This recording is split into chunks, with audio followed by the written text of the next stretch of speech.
गोष्टीला आणि गोष्ट ऐकणाऱ्याला वय नसतं.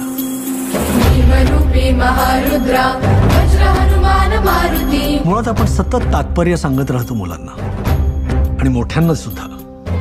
पण जर गोष्ट आवडली तर तात्पर्य आपोआप लक्षात राहतं. आपण वेचत राहायला हव्यात गोष्टी आणि वेचता वेचता आपणच एक पात्र होऊन जातो गोष्टीतलं. मला खात्री आहे कोणताही विषय असो, कुठलाही नाजूक मुद्दा असो, गोष्टीतून पोचवता येतोच आणि तो कायमचा स्मरणात राहतो. करूया ना या महिन्यात नवीन गोष्ट. कुठली गोष्ट? कोण लिहिणार? मला एक मुलगा माहितीये. हो ना बाबा? उड्डाण करत ये हनुमंता, हुंकार भरत ये हनुमंता, उड्डाण करत ये हनुमंता, हुंकार भरत ये हनुमंता, दुष्टवृत्ती संहार करत संचार करत ये हनुमंता. बाबा गोष्ट. तर ही माझ्या गोष्टींची गोष्ट. शाबास. चिंतनला काय व्हायचंय मोठेपणी? मी ना सेम बाबा होणार.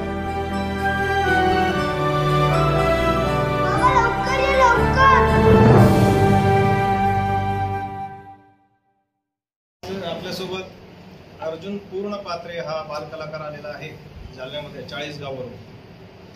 आणि ज्याचे पणजोबा सिंह पाळतात त्याने चित्रपटात काम करावं याच्यात काहीच आश्चर्य नाही. आणि परदेशात जाऊन पुरस्कार आला याच्यातही काही आश्चर्य नाही. सर शिकागो म्हटले, नंतर बोस्टन कोणीतरी क्लिअर केलं. आम्हाला शिकागो बोस्टन सगळं सारखंच आहे. परदेशात जाऊन कुठेतरी पुरस्कार आणले ते हे महत्वाचं आहे. आणि चांगल्या कामामध्ये अडचणी खूप येतात. मला सरांनी फोन केला की तुम्हाला यायचं म्हणे अशा अशा कार्यक्रमाला. म्हणून मी आपण निघालो घरून, तर गाडी पंक्चर होती माझी. पहिली अडचण. मग दुसऱ्या गाडीसाठी मुलाला फोन केला. तो आणि मी केस कापतोय ना, तर वेळ लागेल म्हणे मला यायला. म्हटलं बरं. मग तो आला तर म्हणजे याच्यात पेट्रोल भरून गेला. किती अडचणी चांगल्या कामाला याव्यात, पण तरी सुद्धा मी आलो. कारण कसं आहे की एक शायर असं म्हटलं होतं की सोचने से कहाँ मिलते हैं तमन्नाओं के शहर, चलने की जिद भी जरूरी है मंजिलों के लिए.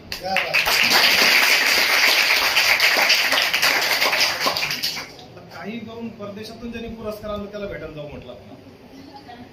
मी आलो आणि भेटलं. आणि त्याला जेव्हा भेटलो मी, पूर्णपात्रे नाव ऐकताच मला ते लक्षात आलं की आम्हाला पण तो धडा होता सिंह पाळण्याचा. त्याची आपण मुलाखत तर घेणारच आहोत. पण त्यापूर्वी तू मला असं सांग की तुझा जो शूटिंगचा पहिला दिवस होता त्याच्याबद्दल तुला आठवत असेल ना सगळं? थोडं आठवत. त्या दिवशी नेमकं काय झालं? म्हणजे आता सकाळी तो कॉल टाइम व्हॉट्सअप येतो. म्हणजे तो सकाळी कॉल टाइम 6 का 7 असतो. नॉर्मली तो तिकडे पोचायचं वगैरे. तिकडे मेकअपला 1 तास लागतो. अचानकच कसा काय गेलं? ऍक्च्युली माझी एक आत्या आहे, तिने आम्हाला एक असं ऑडिशनचं असं पोस्टर होता तो पाठवला. म्हणजे मी असं विचार केला की फक्त एक्सपिरियन्ससाठी ट्राय करतो. त्याला केली झालं. असं बऱ्याच होतं सिनेमामध्ये तुमची निवड होणं हे तुमच्या एकंदर दिसण्यावर, म्हणजे तुमच्या त्या पात्राशी मॅच होणं हा पहिला भाग आहे. तिथे तुम्ही पास झालात, पुढे गेलात, पुढचं काम थोडं अवघड आहे. कारण आजकाल काय होतं की ऑडिशन मध्ये निवड होते, पण आतून तो ऍक्टर असतो ना, तो आतून खूपच कमजोर असतो. म्हणजे मानसिक तयारी नसते, वाचलेलं लक्षात राहत नसतं, काही गोष्टींचं ज्ञानच नसतं. म्हणून तिथे सुद्धा तयारी करावी लागते. तर याच्या घरचे सगळे डॉक्टर आहेत. आई वडील आजोबा आजी आत्या सगळे डॉक्टर आहेत. आणि हा एकटाच म्हणे, त्याचे मामा म्हटले की हा एकटाच काय म्हणे, कुठे गेले त्याचे मामा, तो शब्द मी इथे वापरत नाही. पण ती हुशारी जी लागते ह्या क्षेत्रामध्ये जाण्यासाठी ती त्याच्या आतमध्ये आहे. तर मग त्याच्यामध्ये तुला अडचणी काय आहेत ते आम्हाला सांग. अडचणी काय नव्हत्या, फक्त जेव्हा ऑडिशनसाठी तो एक स्क्रिप्ट रेडी करायला लागते आणि मग तो तिकडे प्रेझेंट करायचा. तर तो स्क्रिप्ट मला लिहायला लागली होती. तुला स्वतः लिहायची आणि 2-3 मिनिट्सची स्वतः लिहायची.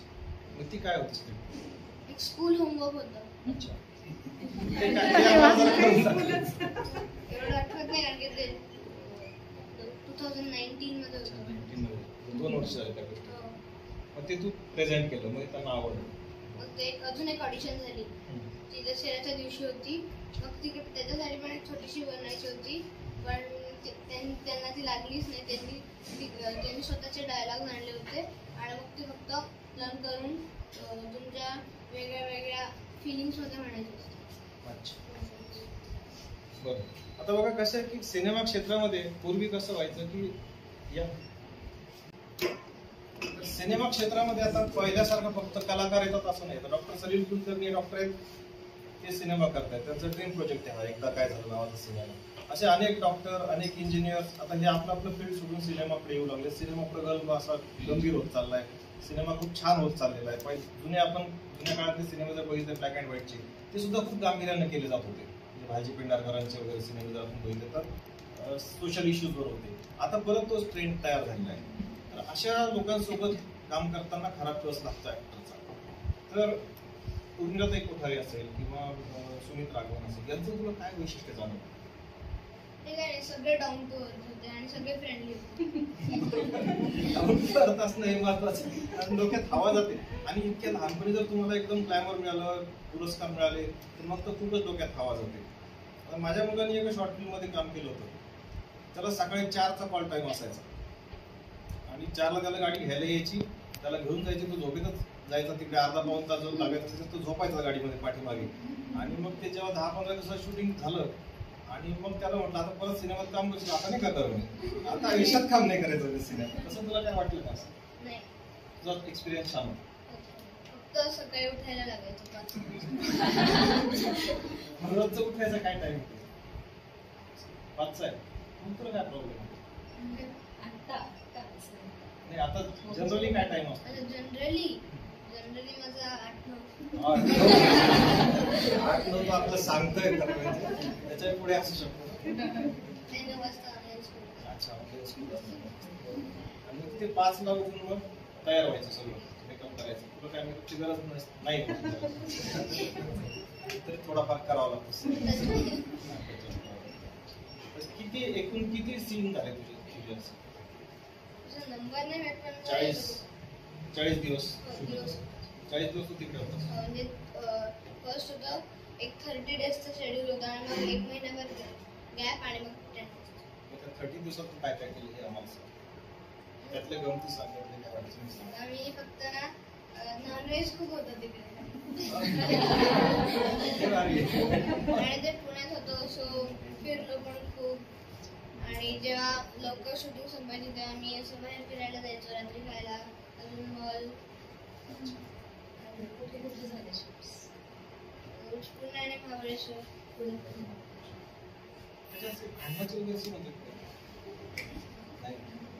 काय नेमकं थोडक्यात आम्हाला गोष्टी सिक्रेट नको सांग गोष्टीचं, थोडक्यात. असं एक रायटर असतो, स्टोरी रायटर, आणि त्याचा एक मुलगा असतो. त्या मुलाला त्याचे बाबा खूप आवडत असतो. आणि मग तो त्या स्टोरी रायटर जो एक स्टोरी लिहून त्याच्या मुलाला कळवतो.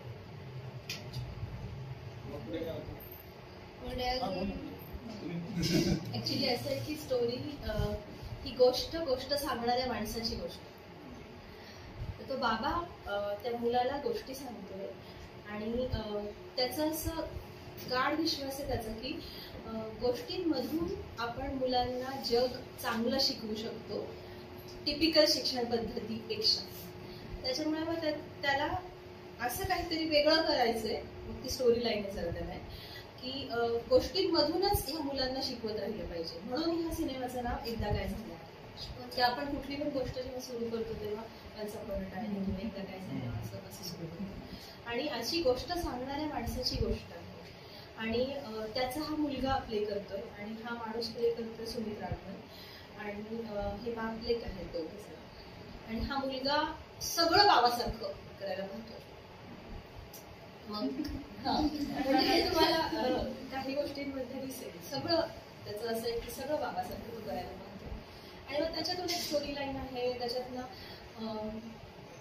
कम्प्लीट फॅमिली मूवी आहे. कुठेही घाणेरडं ग्लॅमर, विनाकारण ढणढण, ठाव 4 वेळा कॅमेरा असं काही विनाकारण त्याच्यात आगळतांडव नाही. आपण जगतो कसं नैसर्गिक सगळं दाखवण्याचा एक ट्रू इनोसंट प्युअर प्रयत्न आणि सगळ्या भावनांना दिलेलं खूप छान प्रत्येक भावनेची कदर, प्रत्येक भावनेचं एक्सप्रेशन खूप सटल आणि खूप छान पद्धतीने आणि त्या गोष्टींमध्ये दिलेलं ते कॅरेक्टर्स काही वेळा फनी, काही वेळा सॅड, काही वेळा उत्सुकता असणारं. त्याच्यामध्ये खूप मुलं आहेत, खूप गोष्टी आहेत आणि मुलांनी बघावं खरं तर आणि पूर्ण फॅमिलीने जावं असं वातावरण सगळं त्या पूर्ण सेटवरच होतं. सो जेव्हा अर्जुनला बोलवलं होतं तेव्हा आई वडील म्हणून पण आम्हाला त्यांनी असं सांगितलं होतं की तुमच्या मुलाकडून काहीही घाण नाही करून घ्या, कारण हे आमच्यासाठी त्यांनी सिनेमात येण्यापेक्षा जास्त महत्त्वाचं होतं. नाहीतर काही काही वेबसिरीजमध्ये कोणतरी वेबसिरीज चालली असणार आणि काही मुलं बाजूला रडतात आणि कधी खूप व्हायलन्स चालू आहे, गोळीबार चालू आहे, जाळपोळ चालू आहे आणि तिथे मुलांना ते काहीतरी त्याच्यात अजून सिरियसनेस ॲड करण्यासाठी ते मुलं रडताना वगैरे आपण हे असलं काही मी करणार नाही घाणेरडं तुमच्या मुलांकडून असं एक कुठेतरी त्याचं आश्वासन होतं. आणि खूप छान पद्धत मुलांना हाताळण्याची. म्हणजे सकाळी 5ला कॉल टाईम, अर्जुन फ्रेश होऊन आंघोळ करून जातोय आणि त्याच्यानंतर रात्री 1:30 वाजता तो परत येतोय आणि अमेझिंग एक्सपिरियन्स. त्याच्यात कुठेही त्यांनी पेशन्स ठेवणं आमच्यासाठीच नवीन होतं, म्हणजे आम्हालाच आमचा मुलगा नवीन होतो. ॲक्च्युली त्यांनी पेशन्स ठेवणं हे आमच्यासाठीच इतकं सरप्रायझिंग होतं की हा इतका पेशंटली यांना कॉपरेट करतोय की 12-12 तास शूटला होत आहेत आणि किरकिर नाही, कुरकुर नाही आणि दॅट वॉज सरप्रायझिंग. पण त्यांनी छान कोपअप केलं आणि मूवीच्या शेवटच्या दिवशी सुद्धा त्याला असं नाही वाटलं की आता हे सांगतो. So I think that was credit to taking की त्यांनी खूप छान हाताळलं मुलांना आणि मज्जा होती. खाण्यापिण्याची चांगलं होती, रेस्ट्रिक्शन्स नव्हते, मॅगी म्हटलं की मॅगी.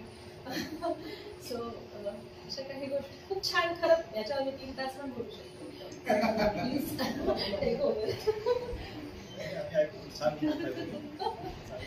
खूप छान एक्सपिरियन्स होता. म्हणजे सर आता करिअर वगैरे असं खूप सगळं खूप छान सांगत होते, पण आमच्या बाबतीत तरी असं होतं की मी just went with the flow. Audition आली, ऑडिशनला जाऊन बघू तरी. त्याच्या आत्याने आम्हाला पाठवलं की तुझी मुलं या वयात आहेत, तुझी मुलं गोड आहेत, बघा काय करणार, असं त्यांनी खूप जणांना पाठवली. तुम्हाला असं काय वाटलं की हा करू शकेल? ऍक्च्युली अर्जुन लिहू शकतो, म्हणजे Arjun can be a writer. So कुठेतरी तो जे काही लिहायचा, मग तो आधी त्याने स्टोरीज लिहिल्या आहेत आणि ठीक आहे आता तो त्याच्या वयाप्रमाणे काहीतरी स्टोरीज लिहित होता की 2 मित्र भेटले आणि मग सरप्राईज नाईट आहे आणि मग रात्री काहीतरी भूतचा ड्रामा झाला, पण खरं तर भूत असतंच, मग ते असं होतं ऍक्च्युली. सो अशा काहीतरी त्यांनी लिहिलेल्या आधीच्या ज्या स्टोरीज होत्या त्या छान होत्या. म्हणजे त्याची एक असं लिहिलेली एक नोटबुक त्याच्या रेसिपीकडे ठेवून घेतलेलं आहे वगैरे. असं कुठेतरी असं वाटत होतं की विचारून बघू. अक्षरा त्याची बहीण त्याच्यापेक्षा 2-3 वर्षांनीच मोठी आहे, पण तिचं क्लिअर होती नाही मी नाही मला हे असलं काही नाही क्लिअर. नंतर आम्हाला कळलं की त्यांची मुलींची रिक्वायरमेंट नव्हतीच, पण त्याचं असं होतं की हो आपण म्हणजे हा स्वतः क्रिएटिव्ह रायटर आहे त्याच्यामुळे त्यांना कॉन्फिडन्स. आणि मग पहिल्या ऑडिशनला आम्हाला काहीच माहिती नव्हतं काय स्वरूपाची ऑडिशन. सो अर्जुनने स्वतः एक स्क्रिप्ट लिहिलेलं होतं पहिल्या ऑडिशनसाठी. आणि पहिल्या ऑडिशनला एक्सपिरियन्स असा आहे की आम्ही जेव्हा गेलो, ऑडिशनची वेळ काय होती आणि आम्ही असं खूप छान की आम्ही कसं वेळेत पोहोचलोय वगैरे, 9:30ला आम्ही छान असे तयार होत वगैरे, आपण कसं बिफोर टाईम आलोय अशा आविर्भावात पूर्ण गेलो. आणि तिथे गेलो तेव्हा त्या शाळा, त्या शाळेचं पटांगण, त्या शाळेचं ऑडिटोरियम सगळं असं फुल चाखच भरलेलं होतं. आणि तिथे ऑलमोस्ट 550-600 700 जवळजवळ त्या दिवशी 700 मुलांची ऑडिशन झाली. आम्ही 9:30ला जेव्हा एंट्री केली, बाय दॅट टाईम जवळजवळ 50 मुलांची ऑडिशन झालेली होती. पहिली ऑडिशन सकाळी 7ला करून ती मुलगी बाहेर बोललेली होती आणि स्वतः सलील कुलकर्णी तिथे उपस्थित होते. आम्हाला सुरुवातीला असं वाटलं की पहिल्या ऑडिशनला इतक्या बेसिक ऑडिशनला कशाला स्वतः ते येतील ना, कोणीतरी असिस्टंट स्क्रीन करतील मुलं. आणि इट वॉज सरप्रायझिंग की ते स्वतः तिथे होते आणि ते 10-10 मुलं असा एक हॉल घेतला त्यांनी शाळेतला. 10 मुलं मध्ये यायची आणि बाहेर जायची. 10 मुलं इकडनं मध्ये येणार, इकडनं बाहेर जाणार, मध्ये कोणीही नाही येणार, पॅरेंट्स नाही, आई वडील नाही, आजी नाही, मध्ये सरांबरोबर सेल्फी नाही, ऑटोग्राफी काही असलं काही नाही. मुलांची ऑडिशन आहे, मुलं मध्ये. So अशी 10 मुलं बाहेर पडत होती. अर्जुनचा या वेळेस जाऊन सुद्धा 235 नंबर लिस्टमध्ये. आणि मग त्याच्या आधीची मुलं येत होती. मग आम्ही याचा लॉट गेला मध्ये 10 जणांचा, मग याच्या नंतरचा लॉट गेला, मग याच्या नंतरचा लॉट गेला. सगळ्या लॉट्समधली मुलं, आम्ही दुसऱ्या दरवाज्यात, सगळ्या लॉट्समधली मुलं बाहेर आली. हा मध्येच, हा मध्येच, हा मध्येच. आणि मग थोड्या वेळाने हा बाहेर आला. आणि त्याने होमवर्क नावाचं एक स्पीच लिहिलेलं होतं ते त्या पहिल्या वाटसाठी. तर मग तो बाहेर आला आणि मी म्हणलं एवढं वेळ काय चाललं होतं. सो तेव्हाच कुठेतरी वाटत होतं की काहीतरी शिस्त. आणि त्याचा पहिला अनुभव असा होता की त्यांनी माझ्याबरोबर फोटो काढला. म्हटलं अरे तू त्यांच्याबरोबर फोटो काढला. आणि आम्हाला मग असं वाटलं की मध्ये सलील कुलकर्णी नसणारच आहे. आम्ही त्याला नेटवर सलील कुलकर्णीचा फोटो दाखवला की हे होते का, तर ही वॉज लाईक हो हेच होते असं. आणि ऍक्च्युली हे सगळं नंतर कळलं की सलील कुलकर्णी हे त्याच्या वडिलांचे सिनियर होते MBBSच्या कॉलेजला, एकाच कॉलेजपासून वगैरे. पण आम्ही त्या दिवशी काही त्यांना काही सांगितलं नाही, काही गरज नाही वाटली खरं. मग म्हटलं काय झालं, मग त्यांनी तुमच्या दोघांचे नंबर घेतले, मग ते कळवून म्हणाले वगैरे असं सगळं. मग त्याच्यानंतर आम्ही निघालो. So we were waiting. मग त्यांचा दुसरा कॉल आला, मग दुसरी ऑडिशन झाली. दुसऱ्या ऑडिशनला त्यांनी आम्ही सांगितलं की त्याला आम्ही लीड रोलमध्ये बहुतेक घेऊ 92%. दुसऱ्या ऑडिशनचं सांगितलंच नाही. तिथे ऍक्च्युली ना 50 मुलं त्यांनी स्क्रीन केली होती. म्हणजे 48. ठाण्याचं एक ऑडिशन झालं होतं पहिलं आणि पुण्याचं एक झालं होतं. त्या दोन्ही 1700 मुलांनी ऑडिशन केली होती. आणि त्याच्यातलं त्यांनी साधारण 48-50 मुलं काढली. आणि मग सेकंड ऑडिशनला त्यांना सगळ्यांना बोलवलं होतं. तेव्हाची तर खूप मजा आली. ते सांग ना. ऑनलाईन डॉक्टर कन्सल्टेशन म्हणजे त्यांनी असं स्वतःचं परत सेकंड ऑडिशनसाठी स्क्रिप्ट तयार केली. तर ते केलं होतं. तर शूज वेगळे होते. तर मग आम्ही शूज घेतले आणि आम्ही तिकडे गेलो आणि तेव्हा त्यांनी आम्हाला शूज बाहेर काढले. म्हणजे सगळं फॉर्मल शर्ट पॅन्ट म्हटलं होतं आणि आमच्याकडे स्पोर्ट्स शूज घातले होते. सो वी जस्ट फॉरगॉट की आपल्याला याच्यासोबत फॉर्मल शूज घालायला पाहिजे. म्हणून आम्ही ऑडिशनला जायच्या आधी शोधून त्याच्या साईजचे फॉर्मल शूज असे घेतले. आणि मग ते आम्ही असं डॉक्टरच्या आधी हवात फिरून आणि गेले सगळ्यांनी शूज बाहेर काढा आणि मग मुलांना मध्ये घेतलं. सो मग आम्ही परत सगळा सीन तोच होता. आणि त्यांचं असं तिथे सोडा मुलांना आणि जा आता कुठेतरी तुम्ही बघा 5 वाजता बघूया काय. हा माहित नाही. मग त्यांनी त्या ऑडिशनमध्ये खूप ऑब्झर्व केलं मुलांना. त्याच्यात पण मग शेवटी आता तुम्ही जा कळवू असं करत 40 मिनिटं निघाली. हा मध्येच होता. आणि मग मध्ये काय नाही